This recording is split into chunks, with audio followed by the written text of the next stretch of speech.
खबर सबसे बड़ी बिग ब्रेकिंग न्यूज निकल कर आ रही है। इस खबर के सामने आने के साथ ही मोहम्मद यूनुस बौखला चुके हैं। बौखलाने के साथ ही मोहम्मद यूनुस ने आनन फानन में राजधानी ढाका में अपनी तीनों सेना प्रमुखों के साथ अचानक से मीटिंग बुलाई है और इसको लेकर के भारत पर बड़े एक्शन को लेकर के भी धमकी दी गई है।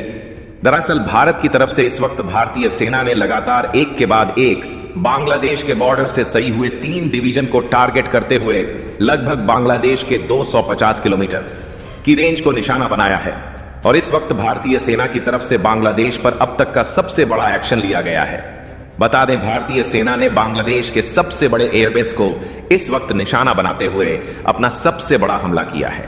बता दें, बांग्लादेश का सबसे ताकतवर एयरबेस जिसे सैदपुर एयरफील्ड कहा जाता है, और इस एयरफील्ड को बांग्लादेश पहले मिलिट्री यूज के लिए और इसके बाद बीच में सिविलियन यूज के लिए, लेकिन इस वक्त बांग्लादेश इस पर अपने मिलिट्री कैंपेन और पूरी की पूरी एयरफोर्स का जखीरा इस्तेमाल कर रहा था। और इस वक्त भारतीय सेना की तरफ से इस पर बहुत बड़ा एक्शन लिया गया है।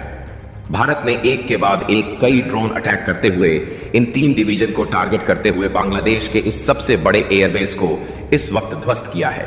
बता दें कि भारत के चिकन नेक से बेहद करीब है बांग्लादेश का यह एयरबेस, जिसे का नाम सईदपुर एयरबेस बोला जाता है। और सबसे बड़ी बात यह है कि बांग्लादेश अब लगातार इस जगह से चीन के दिए हुए कई फाइटर जेट को ऑपरेट कर रहा था। और इस वक्त भारतीय सेना की तरफ से इस एयरबेस को उड़ाए जाने के बाद बांग्लादेश में अफरा तफरी मच चुकी है। बांग्लादेश की एयरबेस को लेकर के इस बात को लेकर के जरा सा भी अंदाजा नहीं था कि भारत इतना बड़ा एक्शन और बांग्लादेश के इस सबसे बड़े और ताकतवर एयरबेस को ही टारगेट करते हुए इस वक्त ध्वस्त करेगा।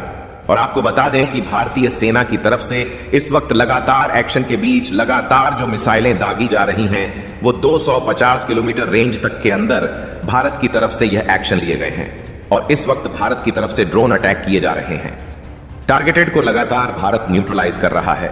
और इस वक्त भारत ने 3 अलग अलग डिवीजन, जो कि रंगपुर डिवीजन में से शामिल होने वाली और साथ साथ बांग्लादेश के इस भारत के चिकन नेक से सटने वाले इलाकों के 3 अलग अलग डिवीजन को टारगेट करते हुए कई स्थानों को ध्वस्त करके तकरीबन 250 किलोमीटर के दायरे पर अपना सबसे बड़ा एक्शन और ऑपरेशन इस वक्त किया है।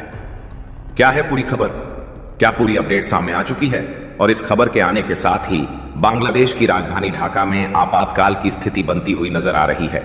इसके बीच में बांग्लादेश के राय मोहम्मद यूनुस ने अपने आनन फानन में तीनों सेना प्रमुखों को इस वक्त बड़ी मीटिंग के लिए बुलाया है, ताकि भारत पर बड़ी कार्रवाई की तैयारी की जा सके। क्या इस वक्त हालात बन चुके हैं असल में भारत बांग्लादेश बॉर्डर के बीच? और इस वक्त भारतीय सेना लगातार जो चिकन नेक्स से जुड़े हुए आसपास के क्षेत्र हैं, जहां पर अब तक 150 किलोमीटर तक पहुंची थी, उन्हीं जगहों पर भारतीय सेना इस वक्त 250 किलोमीटर तक पहुंची है, तक के अंदर पहुंच चुकी है। और भारत की तरफ से उठाए जा रहे हैं एक्शन और भारतीय टैंक लगातार आगे बढ़ते हुए भी नजर आ रहे हैं। क्या है पूरी खबर बताएंगे, लेकिन उससे पहले अगर अभी तक आपने चैनल को सब्सक्राइब नहीं किया तो सबसे पहले चैनल को सब्सक्राइब करते हुए बेल आइकन को ऑल पर जरूर सिलेक्ट कर लीजिएगा, ताकि इससे जुड़ी खबर अपडेट आप तक बिल्कुल सही टाइम पर और सटीक रूप से जानकारी पहुंचती रहे। दोस्तों, भारत इस वक्त कूटनीति नहीं, बल्कि भारत ने इस वक्त अपनी सामरिक शक्ति शुरू कर दी है। भारत का प्रदर्शन इस वक्त ऐसा सामरिक रह चुका है कि बांग्लादेश को भारत ने चौतरफा घेर लिया है। भारत ने अपने लैंडलॉक जगहों से तो घेरा ही है, भारत ने बंगाल की खाड़ी के रास्ते भी बांग्लादेश का पूरा रास्ता ब्लॉक कर दिया है।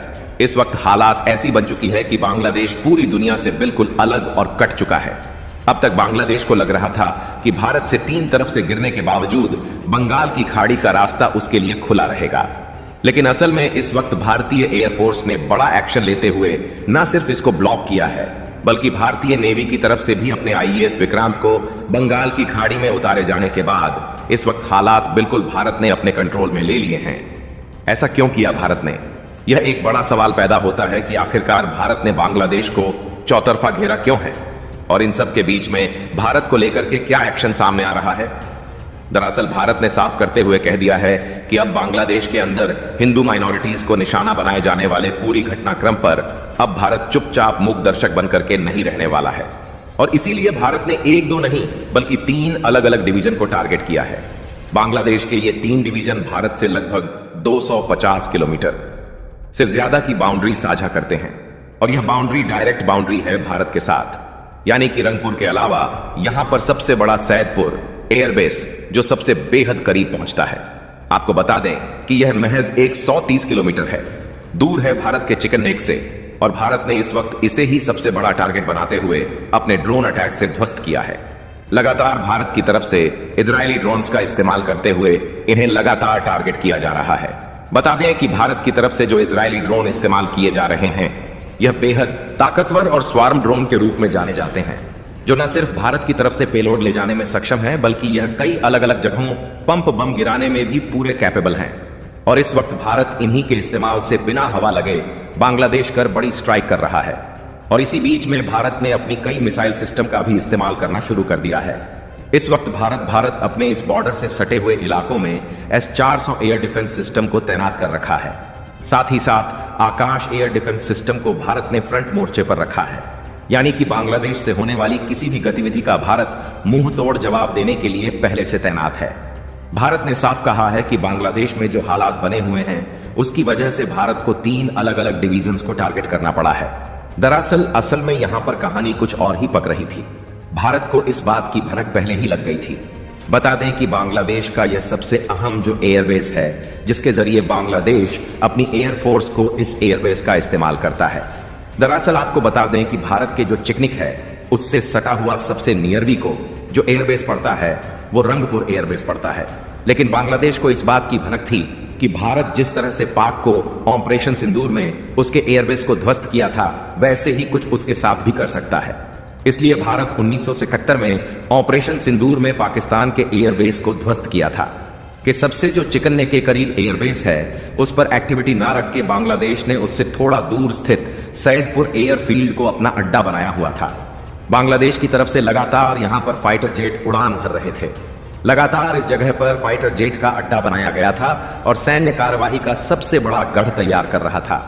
बांग्लादेश लगातार यहां पर अपनी न सिर्फ सैन्य कार्रवाई, बल्कि बांग्लादेश के जखीरे यहां पर मौजूद थे।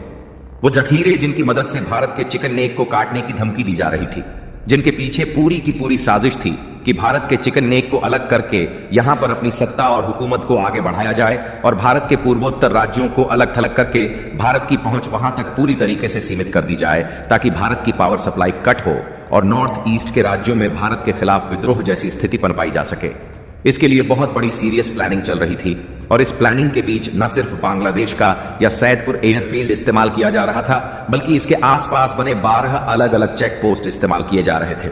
ये चेक पोस्ट सामान्य चेक पोस्ट से बिल्कुल अलग थे। बता दें कि इन चेक पोस्टों पर आतंकी गतिविधियां चालू की जा रही थीं। भारत के खिलाफ आतंकियों को पनाह दी जा रही थी। यह वो आतंकी हैं जो पाक में इस वक्त भारत के खिलाफ बड़ी साजिश रच रहे थे। की तरफ से लगातार यहां पर बड़े कैंप डेवलप किए जा रहे थे, ताकि भारत को टारगेट करते हुए भारतीय सीमा पर घुसना आसान हो। असल में देखा जाए तो यह सब कुछ भारत के साथ बांग्लादेश